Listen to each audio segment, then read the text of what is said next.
Let's take a look at this. Some news coming out of the Greenbrier. Mary Kay Cabot tweets this out from Kevin Stefanski's media availability. Kevin Stefanski announces that he will retain play calling duties this year, which he should. I mean, you and I have talked about this. If he wanted to let Ken Dorsey call plays, that's fine. If he wants to call plays, I'm all for it.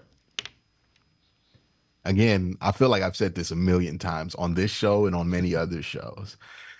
Kevin was always going to retain the play calling ability because Kevin is ultimately the guy who has to sign off on the offensive play sheet, which means he's going to be the one that's responsible for calling those plays because he is responsible for what is on that play sheet. I think so much gets made out of the play calling. The play calling, I don't think, is the root issue. I think the root issue, if you have an issue with how the Browns attack a game, isn't the order in which they call the plays. It's the game plan that they put on that call sheet, right? And when you're talking about a game plan, when you're talking about putting a game plan together, you cannot deny that Kevin Stefanski has a great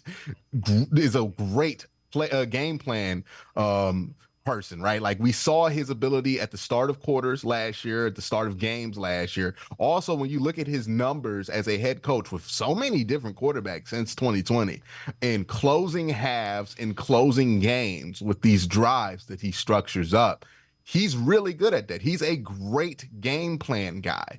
And that's who you want in charge of making the game plan for the team. And if he's in charge of the game plan, you want him to call the plays for logistical reasons, right? Because you don't want an argument on the headset about, oh, who's going to call this? Or maybe we should go here or that. You want there to be somebody in charge to say, hey, no, we're doing this.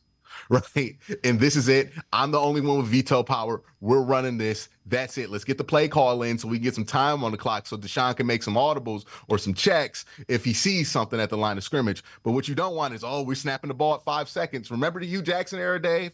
Remember how often they would get to the line of scrimmage with like 3 seconds left on the clock? And then poor Deshaun Kaiser has to snap the ball and pretty much blind read into an NFL, and you wonder why he throws a million interceptions, right? This is what you try to avoid because Hugh was having all these arguments on the headset about what they about to do and who's in charge and all of this and making points. No, you just want to get that play call in. You want a smooth operation. And with Kevin being the play caller, it's going to be a smooth operation. It's been a smooth operation. And the only time you really see a play caller change, and I think this is an important thing for people to know, the only time you see a play caller change is not because the quality of plays being called. It's because of stuff like that. How many timeouts are you taking on offense because you're discombobulated? How much time are you wasting because you can't get the play call in?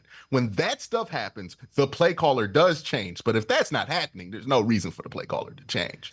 You had to go all Hugh Jackson on me there. That was a horrible flashbacks.